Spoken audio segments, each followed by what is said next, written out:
Do you feel like you're niching yourself out by only doing BMW stuff? Something I really wanted to ask you is like, how would you rank your M3s? 10 USD, they don't want to lose money and they don't care. I was told the price per mold and I was like, that's like It's 30 expensive. grand. What's the difference between ordering something from Cencal Motorsport and just going to Alibaba? What's up and welcome to Schnatterdays After Dark, the first episode. If you're on here, you can say you're an OG of this channel if you haven't been able to say that with the other channels. I'm Jake Schnatter. I make YouTube videos for a living, and you might know me from my main YouTube channel or Schnatterday Nights, my second channel. But I do a lot of very cool stuff, at least in my opinion, on my other channels. And there are a lot of very, very cool people that I get to interact with, have fun with on camera. But that's just a small 30-minute video, and those people are just glimpses in the grand scheme of every single video I make. So that's where this podcast comes in.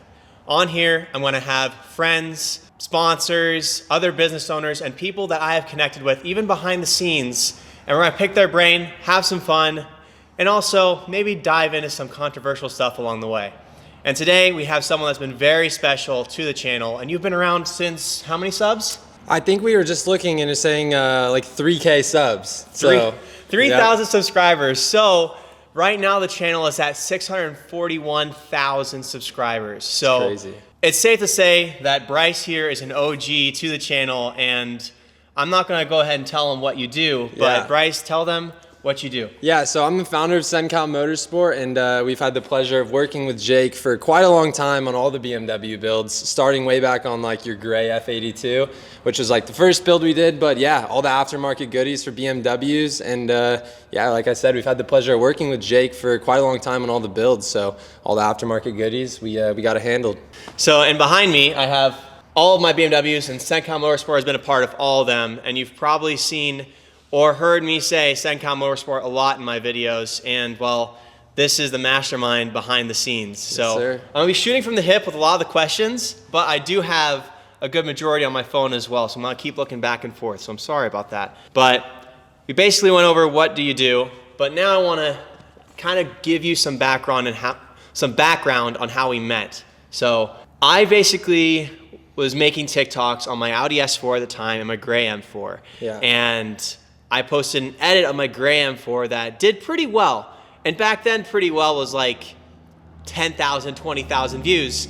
And I saw a comment, and it was from Bryce, Cencal Motorsports page, and you asked me to sponsor the car. Yeah, I think something like that, partial sponsorship, or like let's get some parts on the car. But yeah, at that time, it was literally just me in Cencal. There was nobody else. It was only me. So scrolling on the For You page, and yeah, we saw basically just an edit that did decent, and we commented, and then yeah, you hit us up, and I went from there. What's funny is how he had his website going, because you didn't even have one. So yeah, no, I had no website. You have some DMs. Pull them up. I did. I'll pull them up. So at the time, no website. We had our products listed on our story highlights on Instagram. And I was like, I told Jake, I was like, we do Venmo, Cash App, Zelle, PayPal for payment, and we're working on the website. So I just kind of went into it straight out of high school, like not really knowing what I was doing. That was my initial setup. Launched the website in the beginning of 2023, but this was like 2022 when we connected. So I honestly, when you told me that you take Cash App or Zelle, That's I not thought the that best was a look. scam. Yes, I thought that was it a sounds scam. like Because a I've gotten scam. scammed from car parts before, from like eBay sellers and stuff. They'll be like, yeah, we're selling this full interior for $500. I'm like, that's a crazy deal. Send them like a deposit, like $100. Yeah. Just an example, and they would just take the $100 and I want to fall say off. we even did like, because when we first did some products together, we did like a partial sponsorship, and I want to say we even did like half payment just because it was like kind of skeptical. Like, are they real? Are they actually going to send the parts? I did. I always do this with some with a sponsorship back then when I didn't have a big like subscriber count. Yeah. You can't expect stuff for free when you have a smaller subscriber count compared to all these other big guys. So at the time I was like, okay, partial sponsorship, that's cool. But what I would do is to confirm that the company was legit, I would send half the payment, get the part, and then send the other half. So it's kind of like trust on both sides. And PayPal too. I think in these DMs, I'm scrolling up to them, but I think I even mentioned like PayPal has that protection. So like if it doesn't come, you can like submit a claim. So that was like a safer platform to go on. But it is crazy from there until now. We're here. We just built the F80. Yeah, here behind us. And I mean, we're out here in Idaho building cars with you now. So super cool, like full circle moment. But It's just kind of funny, like going from the level of trust we had back then. it to like, is. Now you're here on my go couch. drive my cars, hang out, do whatever. So no, it's definitely cool. It's pretty wild, like where everything's come, because we've also grown together, which is like the coolest part. Yes. I don't have any other sponsor, honestly, that's been a part of the channel for as long as you. I think you're the first one. Yeah. And you're still here. Like I've had other sponsors back then, but they're not still here. Cencal has been the one from the very beginning, which is why I always go through them. So and I think that's something that's like very important. If you're watching this and you're wanting to make content, one of the biggest things is like loyalty, brand loyalty. And if you get something for free or sponsored or whatever it may be from one company and they're like your sole sponsor, and then another company hits you up that's selling the same thing, it's always important to try and stay with your main sponsor if they're going to match or maybe even do better than what the other company's providing. Yeah, relationships are huge, especially like from my standpoint. It's like if we're giving you a bunch of free parts and then someone else who does the same exact thing with the same type of parts, and then we see promo on that, then we're like, then the next time we're doing stuff, it's like, is it worth us to get that accepted and go through with that? Because how good is that promotion going to be, et cetera? So yeah, I agree. I say relationships are huge as far as sponsorships go, and being loyal like to your sponsors is huge, and not enough people realize that. Yeah. And realistically too, like a lot of people say, oh, you're getting free parts. At the end of the day though, you got to think about it. It's not really free, because if you're trying to tackle this as a business, you're a marketing asset. So realistically, yes, it's free, but it is also income in a way, because if you couldn't provide a service for whoever's giving you that part, they wouldn't give it to you for free, I guess. So yeah, it's definitely an interesting like world. And that's another reason why I wanted to start this, is because I can, give a little bit behind the scenes of how everything works. No, definitely. It's cool. Give some good tips and tricks. I got it. I made it to the top of the DM. So first ever DM, you hit us up and you said, hey, you commented on one of my TikToks about a possible sponsorship opportunity on my M4. I was just curious to know the details on that. And then I went straight in with the voice messages. Straight in. Minute-long voice message, then 33-second voice message. But yeah, the next text from Jake was, how does your company work? Do you have a website? Nope, website's not set up. Sales are run through Instagram, PayPal, Venmo, Cash App, etc. And we went from there, did the first batch of parts, and then over time kept going. It was just the So we spoiler. did spoiler and an M4 badge. We did you did an M4 badge? Yeah, black M4 badge and a spoiler. That was before you get cease and desists. Yes, that was before. We don't sell those anymore. But yeah, so that was the first batch of parts, and then we did pretty much everything on the gray M4. I think I remember we did like a single mid pipe, catless down pipes. Yep. And then you got the yellow car, and all that stuff got over. swapped over, and then. Fast forward, I feel like every single part we've done then, you've got like 5 of them now. Like PSM diffusers, you probably got like 5 PSM diffusers, especially being in the snow, 3 F80s behind us. Like, so it's cool to see the growth. And like you were saying, like from the beginning, like, I don't know, you're saying you had 3K subs. I probably had less than 1,000 followers on Instagram. Which is perfect. Because if you had a bigger company, we probably would never work together until I got bigger. 100%. And so it was great. We were both at like a lower point where it kind of made sense for the both of us. And no, it's super cool, like over time to see the growth. Like, that's been awesome for us to see you grow from just having like the Audi and the M4 and just like the content in general, really growing a lot. And then also us being able to implement a lot more things, having a lot more products now, and just overall better stuff. Like I couldn't imagine back then being like, oh, I'm going to pull up to Idaho and do the content with Jake. So yeah, it's a super cool full circle moment. While we're talking about it, so I'm sure now that you have a bigger company and you work with a lot bigger influencers, like you work with Stradman now, you work with TJ Hunt, who are blow me out of the water. And when other influencers hit you up, do you have like certain requirements to like what you're looking for to necessarily like give them like even a partial sponsor? Yeah, I mean, as far as like partial sponsor, I can kind of do that with anyone, trial and error, and see how it goes. My guys are trained to like basically let most of that stuff come through. There's no real set requirements, because in the day, partial sponsorship, we're basically giving someone an item at what it costs to make, or maybe a little less. Mm-hmm. So it's not really, we're not losing anything. We're kind of letting them see what their chances are. And then from the future, we can kind of decide, was that worth it? Was it not? But I mean, we get probably 15 DMs a day, like, hey, can you send me free parts? And for that type of thing, it's not something that we just like let through and accept often, because I know a lot of people just try to take advantage and not provide the type of value that they could. But it's no like follower count, no like certain requirements. It's more or less like, look through their profile, look what they've done previously, and what would that look like for us as far as the content? You know, if I don't think the deliverables are going to be good enough, then it's probably not worth it. But fast forward to now, being able to go travel places and do the content, it's a full new perspective, which is one key point that I'm really excited about this year moving into, like, having our media team here and being able to film our own videos. We get to capture all the stuff we need that's going to make us be able to convert well on all that promotion. But yeah, no set requirements. Everyone's always asking, like, how many followers do I have to get sponsored? And like, it's more of like what they're providing, because there's also overlap. Yes. Like if they're making content and they have 20,000 followers and it's mainly BMW content, you have access to other bigger influencers that have that too. Yes, so it's tough. But also, you mentioned maybe yesterday, like maybe the content creators who are not as popular maybe provide more value sometimes. Maybe they have a more loyal fan base. They can do better promotion, where some of the bigger guys sometimes are just like, oh, free parts, throw them on, quick mention. Yeah, say your name, that's it. Exactly. It doesn't resonate well. So yeah, everyone's different with how they treat sponsorships, but I mean, our relationship is a perfect example. You've provided a lot of value for us over the years, and we've built that relationship, and now we're at a point where it's like, oh, I have a new BMW. Okay, let's send every part you could possibly send to you, and there's no questions asked. We know it's going to be good, but that's just that relationship over time. I think people don't communicate enough. You know, the company has to communicate what they want to get, and the content creator has to be able to hold their end of that and be creative, innovative, new things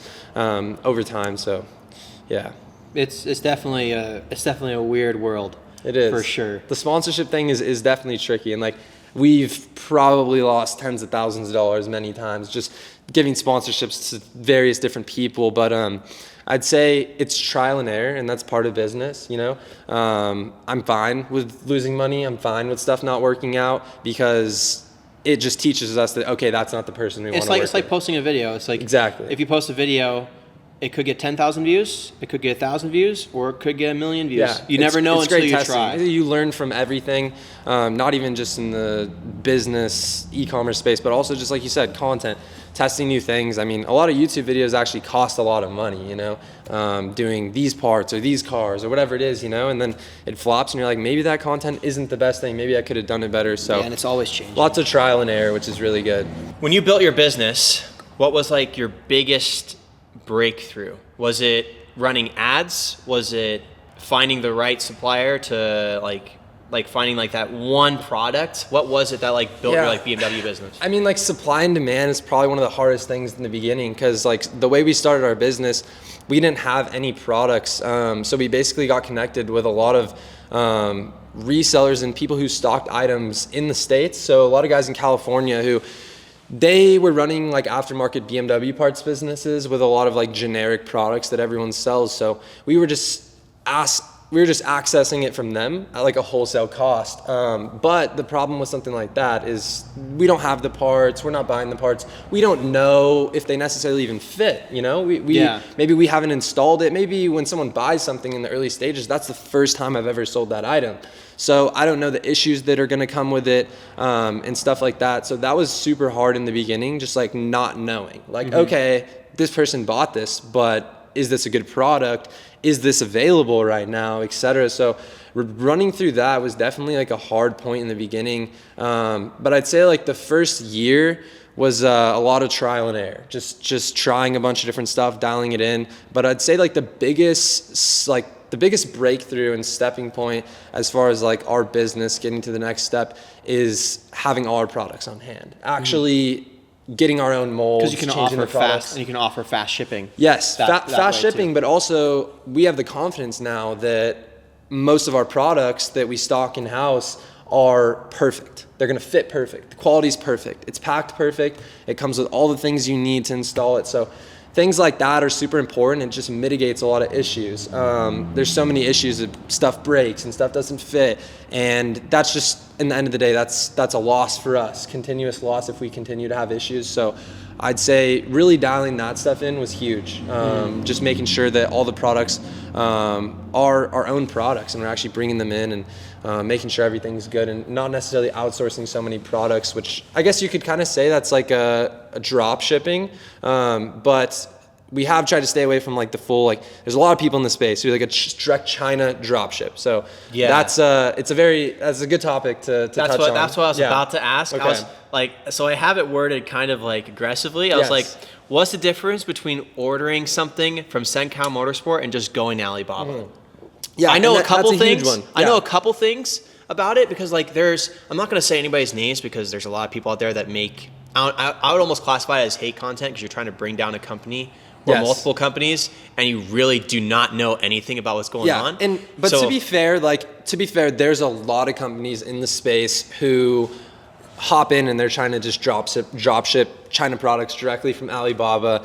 They're basically, they're trying to create a business. They're trying to make money. They're trying to put some carbon fiber on a 720. You've never had a 720. Exactly. It makes no sense. Stuff like that. So I'd say that like there's huge differences, but there's a big like misconception between like what we have going on and the Alibaba thing. And like you're saying, all the people who are like posting the videos like slandering or trying to like expose a company, they don't necessarily know what they're talking about, and it's more or less like they're just posting that so that they get views, so that I don't necessarily know the point. What I've noticed, the people that make those videos, I've never once seen their actual car. No. Because that's like the biggest thing is like, so one of my cars I bought, it came with a PSM wing.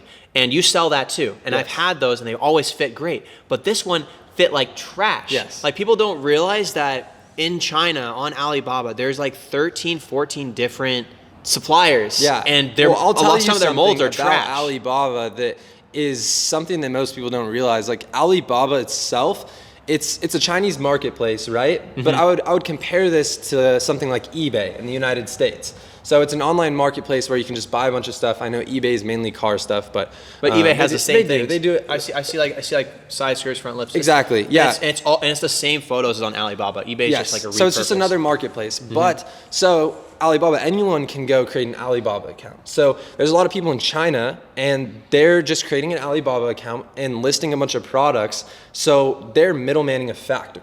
There are factories who make their own products and post them on Alibaba. It is a thing. It's a way for them to like push their own parts, get their name out there, etc. Mm-hmm. But the majority of like the listings you see on Alibaba are going to be middlemen who are just over there, essentially over there. So the same people who in the United States, just like middlemaning parts. Yeah. So the same thing. A lot of those people, if you go to buy something from Alibaba, you're buying something from someone who's never sold it, doesn't know if it fits, and they're just like, oh yeah, this is the same style. And there's ratings and there's ratings and stuff, but you could fake that. You can fake ratings pretty easy too. It's like, not saying that there's some companies on there you can't trust, but still, the big thing for me is time. Back in the day, before I was getting a lot of sponsors, I was looking at Alibaba for parts, and it would be, it's a 4-week, 5-week wait, and then you can pay like an extra $150 to have it expedited and be here in like 4 days, 5 days. But then at that price difference, why don't I just go to somebody like you that has it available and you can warranty it? Because a lot of the Alibabas don't even warranty. I know some do. Yeah. So that's the main thing is like there's a lot of risk with trying to go like direct to something like Alibaba, and like I just explained, there's a lot of middleman involved in that whole process. But people just have like a big misconception as to like they think what we're doing is like going to Alibaba and just buying a bunch of parts and stocking them and selling them. They think that you don't drop ship it, but you just go to Alibaba and you buy a bunch of parts, etc. We work with a lot of factories in China specifically, and I have great relationships with all the people who own those factories there. And like I said, yes, some of them do post some of their products on Alibaba and try to sell them. But the relationships we have with these people and the products that we're producing, they're different. And you've put the trial and error. Exactly. So like one specific product that I like to bring up, I mention it all the time, is like a CSL grill for a G8X. So everybody sells this grill. It's very popular. Everyone has it. But I see so many of these grills where like the PDC thing, the PDC thing that goes inside the grill, the way the mold is, it doesn't fit. like it gets pushed out consistently. So it doesn't work, you know? And Do we have to hit the record button for this? No? Okay. They're just good? This is the first podcast ever. I was scared. So I don't have to hit record on the mic because it's burning into the camera. Okay. Okay, we're good. But yeah, I just bit, thought of yeah. it and I got scared. Yeah. But yeah, so like for instance, like a product like that where like so many people are just drop shipping a product that just has a constant issue, and a lot of people don't know or don't want to take the time to like make a product better, make it actually fit. So like the CSL grill in general, we had to do a lot of 3D scans, and then we had to 3D print the part, test it, change it, and that's a long process. Like that part specifically took us a few months to change it, and then we're actually paying for our own mold fees, making our own molds, and then our product is perfect. Yes, CSL grill is something that a million companies sell. Yeah. But like I said, just dialing in the molds and really just making sure everything's perfect. That's like one of the big differences and key factors that we try to provide value within.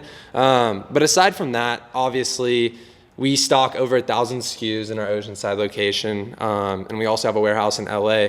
But it's fast. You know, if you buy a part, it's in stock, it's gonna ship out within a week, and you obviously won't get that from something like Alibaba Direct. But then even just the peace of mind, you know what I mean?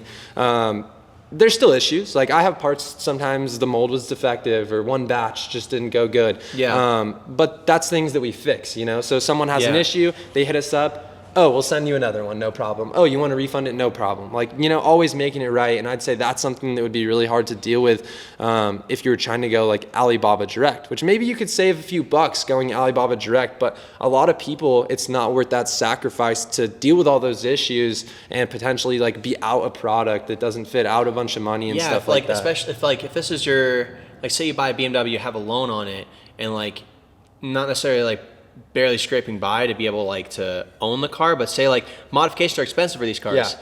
You buy something from Alibaba because someone says it's fine to buy on Alibaba, and then like it shows up, it's cracked, doesn't work. Exactly. Like, and you want to build your car quick because you might not have it for forever. Yeah. Like that sucks. The and back like, and forth. I've seen a lot of threads, and like one of the main things I've seen it, Alibaba, someone buys something from them, they get it, it's broken.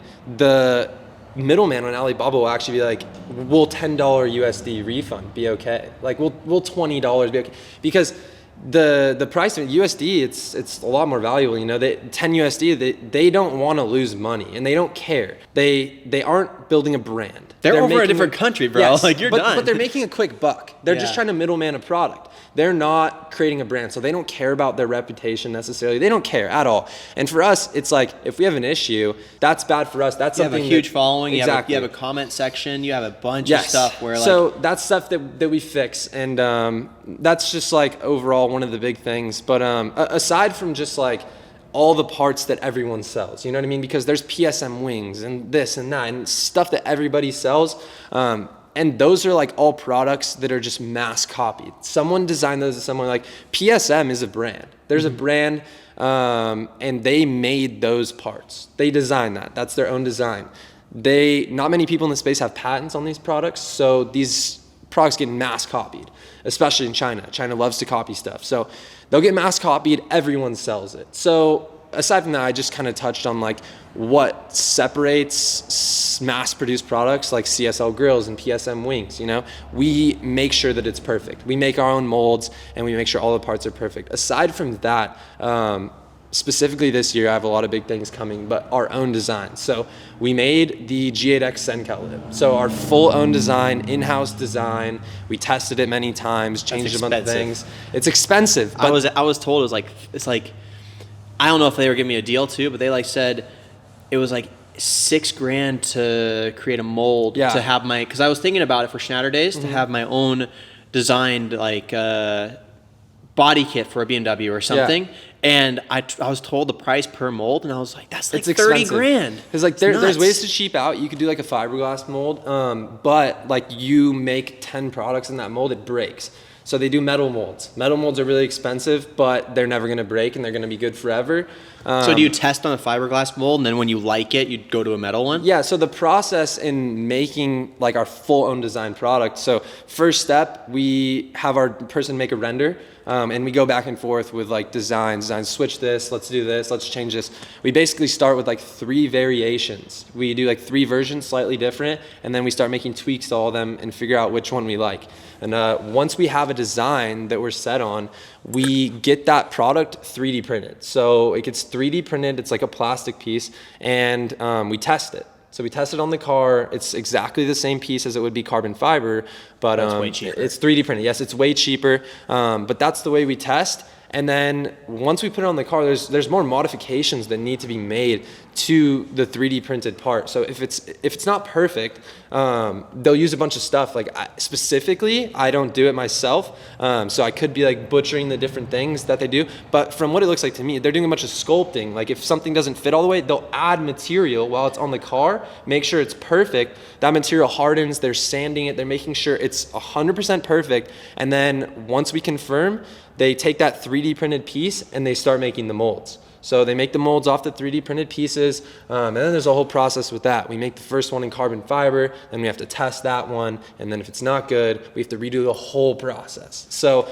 the G8X lip specifically did take us about 6 months. But yeah, just touching on like our own designs, I'm super excited to be dropping a bunch of new things on that. Full G8X kit. We have an F8X lip coming right now, G87 lip. We just launched our version 2 front mount intakes.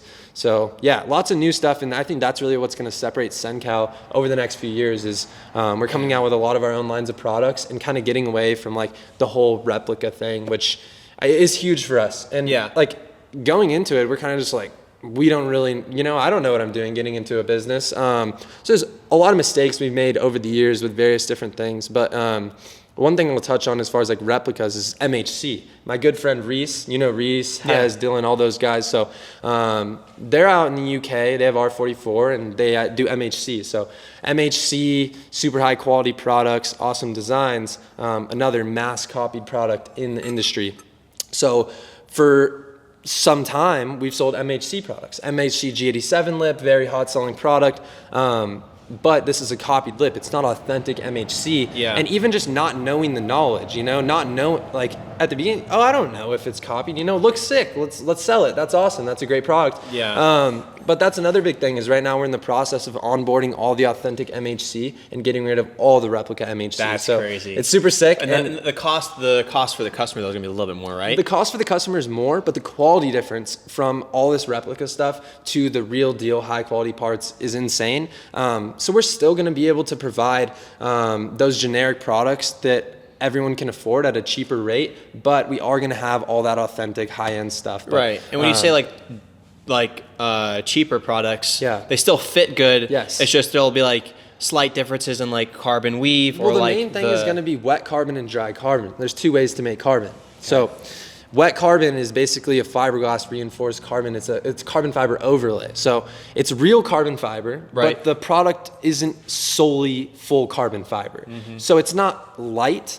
It's a heavier product, but that's going to be like all the $500 price point lips are going to be, wet carbon fiber front lips. Mm-hmm. But it makes your car look great, it fits great, and it's a cheaper price point. Yeah. Wet carbon's not bad, and it's talked on almost in a bad way. Like so the K-style is wet carbon. So the K-style is wet carbon, yes, but like, I don't know if you can see it on camera, but underneath that's not carbon. No, that's fiberglass. That's fiberglass. Yes. So it's still dry carbon, but there's a fiberglass reinforcement. It's not dry. So it's wet carbon. This is a wet carbon lip. Okay, never mind. And then another thing, a lot of people, they get mixed up with wet carbon, dry carbon. They think, dry carbon means matte. Wet carbon means glossy. No, that's matte carbon and gloss carbon. Yes, separate thing. But yeah, so wet carbon is the fiberglass reinforced carbon. It's way cheaper to make, and there's a lot less involved. Dry carbon, it's 100% carbon fiber. So if you ever look at a product and you can see the backside of it, if there's a carbon fiber weave on it, you can see the weave behind it. That's why I have in the Corvette. Yes. But the thing is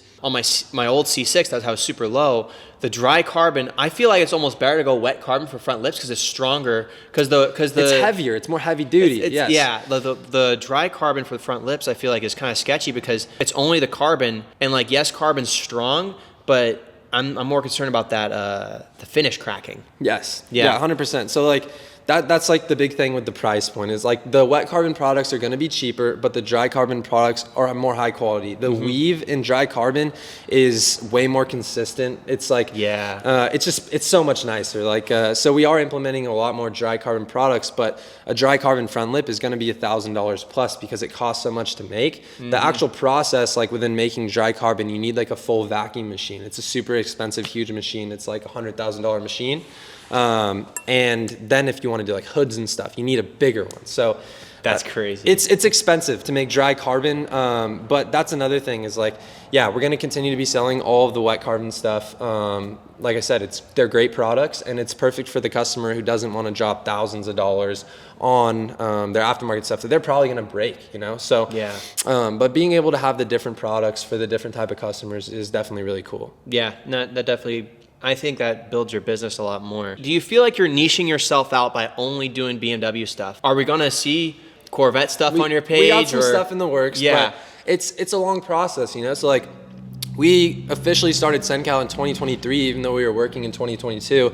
But we launched our website in 2023. So 3 years now, we've been working on pretty much just BMW, and I'm still not done with like maximizing every single product for BMW. So it takes time, but I have plans to go into a lot more chassis. We have touched on a lot more exhaust systems for other models recently.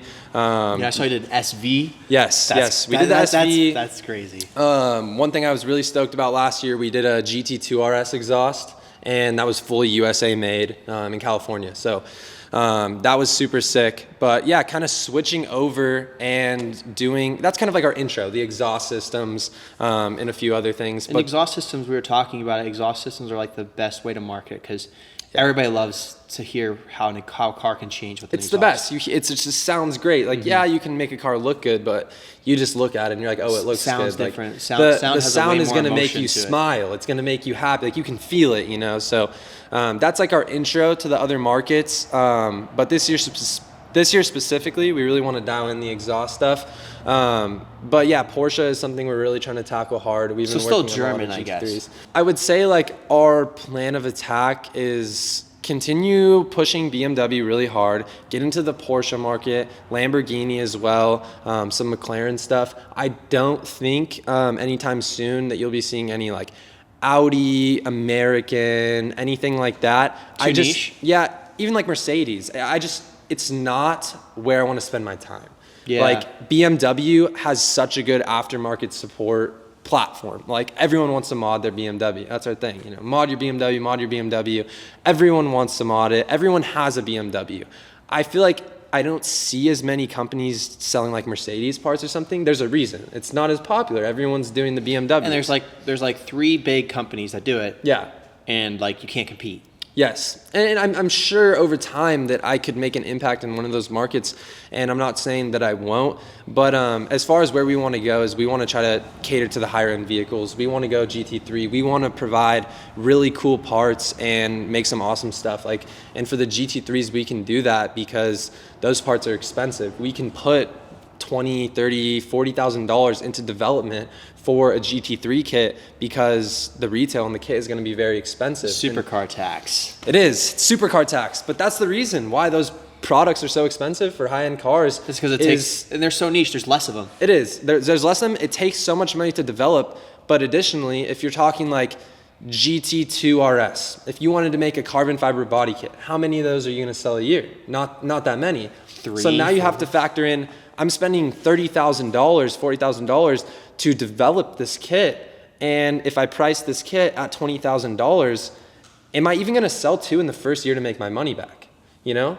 So yeah, it's tough. It's definitely very hard. And that's why those items are priced so high. But that's kind of the future for us. But I'm sure we'll tackle into the Audi, maybe some American stuff. Like the more common stuff, the stuff that sells good.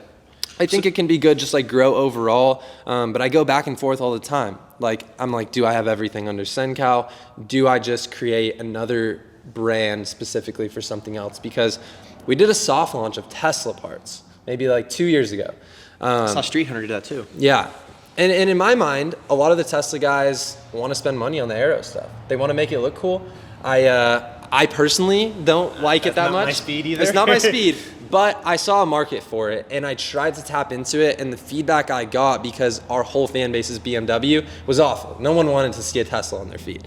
So I would say sometimes it doesn't work. It has to be cool cars. The BMW guys, they want to see the Porsches. So that didn't necessarily work for us. But yeah, 2026 in general, so that's you'll why be you're seeing a trying lot to more stay in your Porsche lane. stuff. So that's why you're trying to stay in the BMW. And what I noticed is like the BMWs always resonate best, because I feel like there's a big community with them. Everybody loves huge BMWs. community, and there's still a lot for us to do in it. Like, don't put too many things into play when you don't need to, you know? Like, if we have so much more work to do on BMW stuff, why try to confuse my team with all this other stuff, you know? Yeah. So like, we're still on an upward trend of developing stuff and moving forward and expanding the whole company around BMW. So in my mind, within the next few years, I really want to be able to maximize the BMW stuff. And I'm excited for the next few years, though, be able to really tackle into some really cool stuff as far as like Porsche kits and new exhaust systems and stuff like that. That's gonna be crazy. Yeah. Yeah, there's a lot more in the works. Yes. And he's been telling me a lot of his other ideas that he probably doesn't want to talk about right now.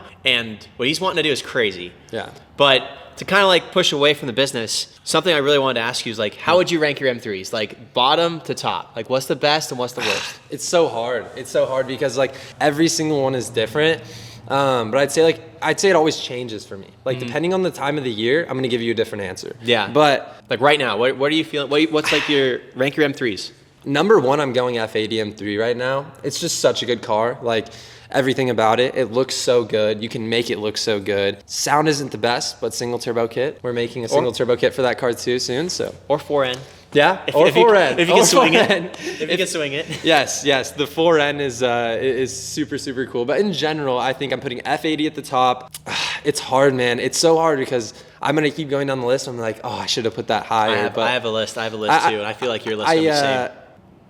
I'm gonna go G80 next because it's so capable and it's so hot right now. You can make 750 wheel on stock turbos, and you can make over 1,000 super easily. The only kicker is the transmission. Yes, ZF is not my favorite, but it's not as bad. I did XHP on my G80, and it's not bad. It's not the worst thing ever, but it's super capable. It just doesn't hold the power that good. I heard like the clutch packs aren't as good. I mean, it makes 750 on the stock turbos, and then you go to 900, like no stock like DCT's not 900. You know, you're doing. I've heard DCT can handle 1,000, just not for long. Yeah, I mean, you got to do the clutch packs and everything. You got to do everything to it. I'm surprised this car's stock transmission with an upgraded flywheel, and it revs up to 9,000 no problem. Yeah, that surprises crazy. me. That is very surprising. But yeah, G80 buckets, carbon fiber bucket seats. So overall, I'm putting that at 2, and then. I haven't got much into like the older BMWs. So everyone who likes older BMWs is gonna hate me with this list. But I'm going E92 M3 next. That's what I would do too. It's just like, it's great. I've owned 2 E92 M3s, and that car is super fun. Not fun when you blow it up, but other than that, it's fun. It rips. It sounds amazing. I'd say it's like the best sounding. Like it's just great. If you can get it, it's definitely not that fun if you get DCT in my opinion, because like. It's not super fast compared to these cars, but it definitely has the sounds. It's a car if you get it in manual. If you get it in manual, bro, that thing's a blast. Yes, around some corners and stuff. I mean, it sounds so good, and it has that timeless look. Like growing up, like I was always like, I want an M3. That's what I was envisioning. E92 M3. That's the car. Growing up, I always saw it, and I'm like, yeah, that's it. That's what I want. So, E92 M3, and then the rest, unfortunately, I don't really care about, but I should. But you also don't really carry the parts for the old ones. The aftermarket support isn't really there. You can get like a lot of the older cars for super cheap. But there's a lot of brands who like are super into that market. So I don't tackle into that market. Like let them do their thing. But I'd probably say E36 next, and then I'd go E46. I don't know. Maybe go E30 and then E46. I love the way an E30 looks, but it's just like old and doesn't seem fun. I think those cars are a little more fun, you know, the E36 and the E46, but the E30 I just think is like, and it is like the iconic, like the BMW race car back in the day, but like it looks cool. I've seen some cool swaps in them. I'd mainly like mainly like the E30 because of the looks. Like you're not going for performance in an E30 M3 with the stock motor at least. Yeah, that's literally the exact same list I had though. Really? Yeah, that's the exact same. Like the E46 I might flip. I don't know, I like the E46 a lot. My friend Alex has a really dark blue one, moving merch, but I don't know. It's still that's a solid list. Yeah, I think that's like how I'd go, but it switches. Then like I get a lot of seat time in a G80. I'm like, this car is the best, newest, fastest thing ever. But it just feels too heavy. It's very automated. Okay, so here's the next question now. Would you take a G80, a G82, or a G87? All three ZF8. Don't throw manual into the mix. Just Same all spec. three ZF8. Yeah, Same spec, all buckets. All buckets. Because this changed for me recently. Man, it's hard. Right now, current time, I don't want to say G87. I'm only saying that because I had a G80. But I think that the M2s are just so small and they just feel so rowdy, which I love. Like, yeah, it's just like it's like, I don't know, the chassis just feels great. So I think M2 is just like, I mean, it's not slept on. Everyone has it, but like having a G80 already. Yeah. The thing. So this is my thing. So if you look at all three cars in their stock form, they're all pretty ugly. But the G80 and G82 came out first, right? And then it was G87. So everybody's already modifying the G80 and G82 and they start looking sick. And then the G87 comes out and they look like trash. But Super boxy. But if you see a G87 just lowered with a front lip and some good spaced out wheels or spacers on the stock wheels, they look hard, they look super sick, and then you drive them and they feel like an F80. Yes, because they're like small. Yeah, like the G80 and G82 is huge. It feels like a boat. I would compare it to like almost Audi-ish feeling. When I had my Audi, it was pretty big. Like it's not a bad thing. Like they make a lot of power, but the G87 just does it for me. And if you lower them and you do like the right things, personally, no offense to my G82, but I would think if I had a good spec G87, it would edge out my G82. Yeah. Just a little. I mean, it's hot right now. It's like it came out later, and it's just like that smaller chassis. If you get it with buckets, though, I feel like if you get it with the couch seats, I don't want to. Yeah, not so cool. No, but yeah, no, that's cool. I think on the same page too. Just like G87 is just like it's just like I always don't go for the M2s, even just like in the like F87, F80. I'm always like, oh, F80, but like those M2s are slept on. Like the way they feel, they're just super rowdy. And there's so many of them. And like they're starting to become really cool colors now. I think what did it for me was seeing more of them. Yeah. They're like, when they first came out, you didn't really see a lot of them. So you're like instantly like, yeah, they're ugly. But then you start seeing what people are doing to them and like, those are sick. Yeah. You like Java Green? G87? Java Green's, well, like you can get all the individual colors now. Yeah. What color? Like if you're going G87, you get to color it. If I got the spec out a G87, the newer ones, because now you can do like it's like an upgraded package for like $3,000, you know? Yeah. You can get like, I believe it's velvet purple or something like that. It's a weird purple color. I know the purple. Purple. Maybe it's Twilight, no? It's not Twilight. It might be Twilight. It might be Twilight purple. But there's purple, there's Java Green, there's Voodoo Blue, and I believe there's a Frozen Gray. I think that's the other color. Yep, there's Frozen Gray, and there's Black and White. My friend has a Voodoo Blue one with buckets, and that's why I like them more. Yeah. And if he's watching this, he's going to be like, I told you so after he sees this. But if I were to spec out the perfect one, it would have to be between Java Green and the purple. But I don't know, I'd almost lean towards more towards the purple because the G87 still has those big vents, and I feel like a darker color kind of hides it better and like shows off the car better. Yeah. But they're both hard. I've seen some super clean purple ones. There's one that I keep seeing all over. It's like it's purple and it has like the perfect mods. Yes, the BBSs. Yeah. It's on the E88s. Yep. That car's so good. But yeah, I'm a Voodoo lover right now. Voodoo Blue just looks so good. There's another Voodoo one that's there was a crashed one. So there was a crashed Voodoo Blue G82 that I was looking at winning before I saw this one, and I got scared because the Voodoo Blue one was like a lot worse of a wreck. Yeah. So I got that one, and then that one turned out to be a lot worse because I had to change the strut tower. Yeah. So this thing came out nice though. Looks good. I love it. I love it. And this is a great color. And if you're watching this, you're getting a little sneak peek. We're doing a Cencal Motorsport single turbo kit that's right over there. Yes. I'm gonna grab the downpipe real quick. USA made and all. I'll grab the manifold. Yeah, that's the best part. The manifold's the best part. Like, look at this thing. Like, pretty freaking wild. So that's going on my car, and the goal is to make 900 wheel. So still had the turbo. I'm gonna go for a 6870. Yeah, 6870. Right? 6870 is what I want to go for, and then try and make 900. Do clutch packs. 900's easy. It's rear wheel drive. We were talking about that. We're gonna do boost by gear and a few other things. And a drag pack. Definitely. But I feel like on a prep surface, it should hook. You keep saying that, but I don't think so. I think we're fine. I had a rear-wheel drive G80, and it definitely got super loose. But If I lower the PSI, how low can you go on B-Lux? What is it, low, 10? yeah, 10. 10? Yeah. Yeah, if you go low, 10, do a few burnouts, it'll hook. My friend has a, you know, Parker Jones. Yeah. He has his Mustang makes like, I don't even know now, 1,500, 1,400, something like that.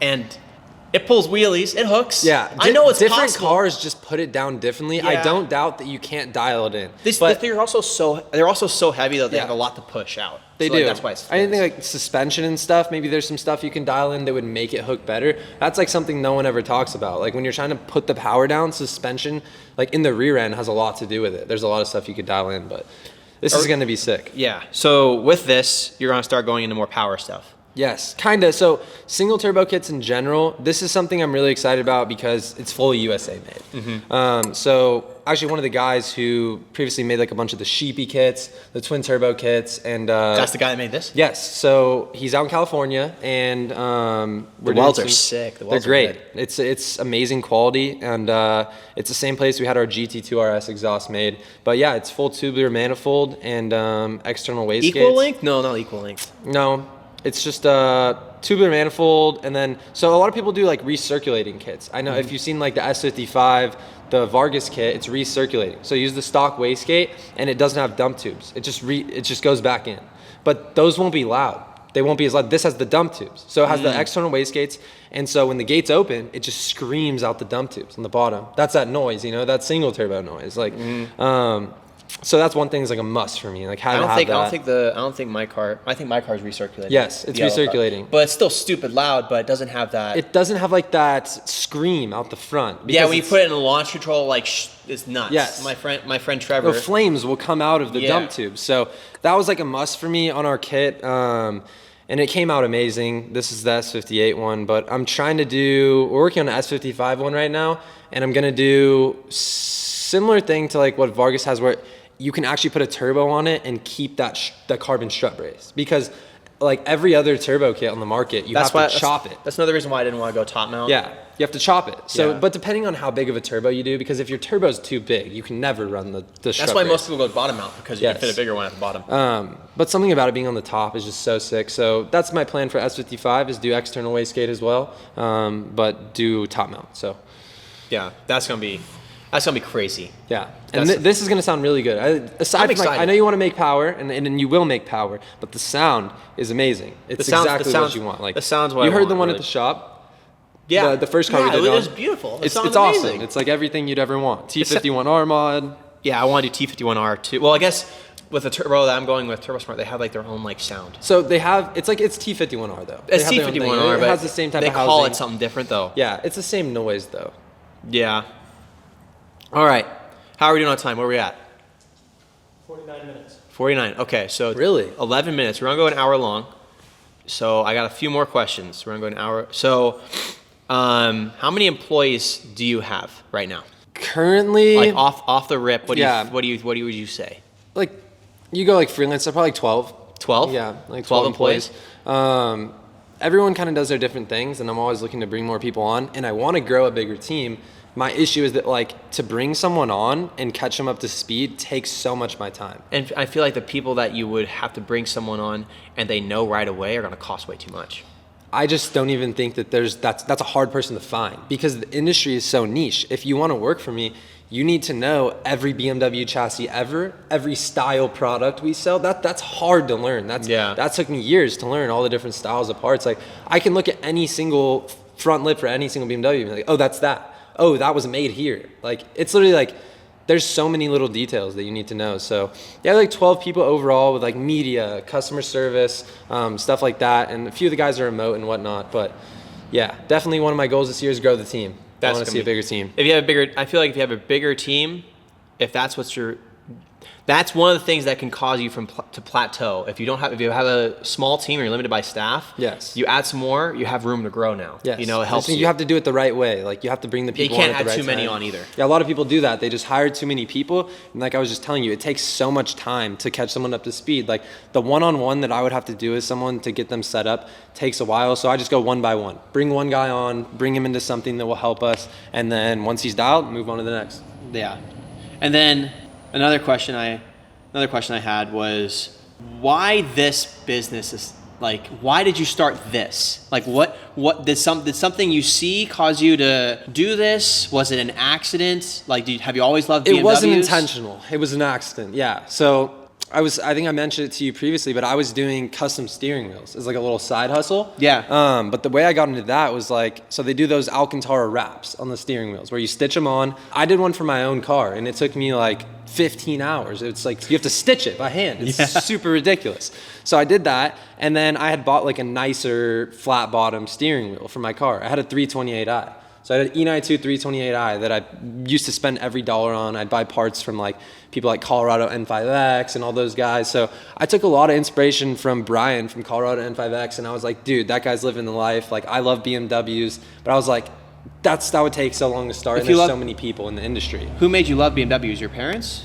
So I kind of grew up with cars. Like, my dad raced sprint cars, and then I built a 1972 Dodge Dart with my dad growing up. So like, that's what got me into cars, but that was supposed to be my first car. And it was just, I mean, it's a 1972, we built it. It wasn't the most reliable thing. Mm-hmm. So we were like, let's sell that. They were like, let's sell that and get you like a daily. There's just like a nice car.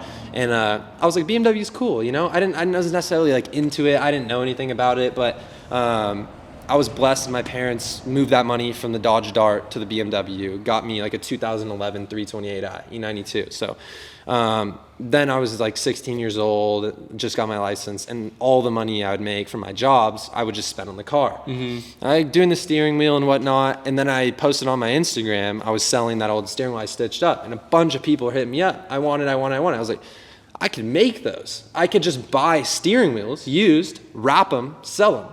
So I started doing that, and I would just promote that on like my personal Instagram for like my friends, and then I would even like go to people's houses. I would do it at their house on the car. I'd take the steering wheel off sometimes. I'd take it home. Hustling. In my parents' house, I'd just be sitting in the living room, hanging out with the parents, just stitching them up. And I did that for quite a long time, and then I even got into like molding flat bottoms onto them, having carbon fiber laid on them, and the quality wasn't the best. The quality wasn't the best. I'm doing it myself. Yeah. But that's what got me into the space. And then I got connected with this one guy, Lewis, who was in California, and he had access to all those parts that were in stock. And I was like, I'm going to try to start selling some of this other stuff. And then from there, I just kind of kept it going. But at that same time, like when we first connected, I just graduated high school, and I was going to college. Like, my parents wanted me to go to college, and I was like, I just wasn't doing good. Like, I wasn't trying. I never liked school that much. Like, I always viewed school as busy work. Yeah, it's just like, I would do the bare minimum. I just hated it. I didn't want to go to school, but then I didn't know what I wanted to do. And then I kind of had that going on in the background. Like, it was kind of going a little bit. And then I saved up like all the money I had, bought an M4, and I was like, you know, this is it's kind of all coming together. Like, so I just went all in, and I broke my arm, like probably when we were talking, like 2022, I broke my arm. So I didn't want to show up to school. Like, I had like this big old cast on thing. I was like, I'm not going to school. So I just literally like locked myself in my room, got to work, started grinding, started hitting people up, trying to sell stuff. And I was like, yeah, this is it. Like, let's keep going. And then fast forward 3 years later, here we are. Yeah. So do you get a lot of people like that, you know, or that you used to know, like saying, do you have people call you daddy's money or anything like that? Really? Big time. Oh yeah. I was not expecting that, because like, you're not really on the internet that much. No, I'm not. But even just like in general, just with the cars or anything, like I've had a lot of BMWs, but just like anything at the shop, even at the shop in general, like I'll be pulling a GT3 around, and some guy in the front parking lot at one of the other stores will be like chirping me like nice car, that's your dad's? I'll be like, it's my shop right there, man. Like, I own the shop. Like, we made an exhaust for the car. I feel like it's just calling people daddy's money is just like almost. I don't care. I think it's funny. Yeah, because it's not true. By like anybody that I know that's like made it, even my friends that have family that has a lot of money. Yeah, they're self-made, and like the best excuse people that could have for them is that their parents helped them. Did your parents? Like, That's did your another parents thing even that I get. invest in your business at all? Yeah, so that's another thing is everyone's like, oh, your parents gave you money. Like, Your parents helped you start it? Well, so that's everyone's like, how'd you get money to start it? Like, Yeah. you know, someone definitely handed you something. So that's another one I get all the time, aside from like, oh, the stuff you have is daddy's money, but like the business, your parents gave you that. So like, my parents didn't give me anything as far as like kickstarting the business. Because you just kicked it off with the steering wheel. What my parents gave me was the car, the 328i. The car they bought me when I was 16 years old. That's what started this all, because I got that car. I sold it for $11,000. I put that money into the M4, but my parents buying me that BMW is the only reason I'm in this spot today, because I wasn't necessarily into BMWs. They picked that car. They surprised me with it. So that $10,000 BMW, which I'm super grateful to be able to get a car at 16 years old. Like, not everyone has that, and that's definitely a blessing by itself, but by no means is that like a direct like handout, you know? That's essentially the same thing with me. Yeah. It's like the first thing and really only thing that I got that helped me with me was like my first car, which I guess I mowed lawns for, and I still did chores. You do chores for your parents. Yeah. Like, the Hyundai Sonata was like $1,200 at the time, and it got totaled. I sold it for $800. That was my first down payment on an Audi A6, but that was like it. Yeah, aside from that, the only thing your parents really give you is a roof over your head until you can afford to move out, which I mean, that's most people. Yes, everyone. Most people with a parent, you're going to be living with them until you're out of high school. Yeah, but like in general, just like I've always been about the work ethic, like getting stuff done. I always wanted to like achieve something. I wanted to get cool stuff. It was always the car, the modding the car, like spend every dollar I have on the car. I mentioned it to you, but like in my senior year of high school, I worked 3 jobs and went to high school, and I was trying to start Cencal on the side. So I was all about the hustle. Like, I was literally working like 15 hours a day with school and all this other stuff going on. And I don't know. It's just not a lot of people want it, but a lot of people aren't willing to put in the work. What makes me laugh is I'll get a lot of DMs being like, Jay, can you help me? I want to escape the 9 to 5, but they don't realize you never escape the 9 to 5. You escape a 9 to 5 to go from a 7 to 7. It's like you're then working even more, but at least you're doing what you love. I have crazy days now for work, and I thought like, oh, I'm gonna start a business. It's gonna be so chill. I'm gonna sit down and drink mimosas all day. No, yeah, definitely not. We're definitely on the grind all the time, especially but it's what we trying like to get to do, so want. it doesn't feel like work. That's exactly my thing behind it. Is like, this is fun. This right now. This is my work. It's a work trip, and you get to come out to freezing Idaho. Yes, it's freezing here. It's way too cold for me, but it's awesome, man. Like, we get to come here, build the car, but just a lot of stuff we're always working on. Like, I'm moving fast pace, and I see so many people move so slow and gradual, and that's fine. Some people would rather live their life that way. In my mind, I'm capable of putting in 110% now, so I'm gonna do it, because maybe when I'm 30, I'm not capable of doing that, and if I set myself up, I can chill a lot more when I'm older. But that's a plan. Keep putting in that work. You get one life, and with that, it's either you can choose to stay stagnant and go day by day, or grind super hard and make a huge difference in your life and hopefully other people's lives, which is pretty cool. You can do whatever you want. Like, everyone literally has the option to do anything. Yeah. So why do something that you hate? Like, I would rather, money means nothing to me necessarily. Obviously you need money to live, but in the end of the day, I'm gonna do something that I wanna do, and this provides purpose for me. This company, it's awesome. It's awesome to see like all the growth, all the people that support it. And I know you have the same type of thing, you know, you have YouTube and whatnot. Like, you get to see everyone backing you, and that's what it's all about. Like, obviously you get money from YouTube, and that helps you fund all the awesome stuff, but it's about creating something that people like, helping people. Yeah, I get the awesome stuff to be able to create something, you know? But it's more or less like being able to see people be so supportive of something that you invest so much time in is probably the best part of any type of business or content creation or any type of thing, you know? Yeah. Well, there you have it. Cencal Motorsport, ladies and gentlemen. The first person to be on Saturday nights after dark. I'm still a little iffy because the second channel is Saturday nights. Yeah. So Saturdays after dark. I feel like this definitely did bring a lot more stuff to light, though, about everything. I can definitely tell that you know a lot about your craft, which is very important. Yeah. I feel like for those people that kind of assume that stuff's drop shipped or that stuff's just like you just push it out, you don't really care, I can definitely tell that you care. Yeah, and I've I known care a that, lot. and that's how I chose. Like in the beginning, even yes, I was a little skeptical of you, but you were always on it, always DMing me back, always telling me stuff about the business, and that's the one thing is like I'll always promote companies that are solid and that I know I can trust and I know are not gonna necessarily hurt me, but it's like the big thing that I want to end off with is I have a following for a business to like give me something crappy is like very, very like small. The opportunity of that's very small because they don't want that to happen because they're only on video.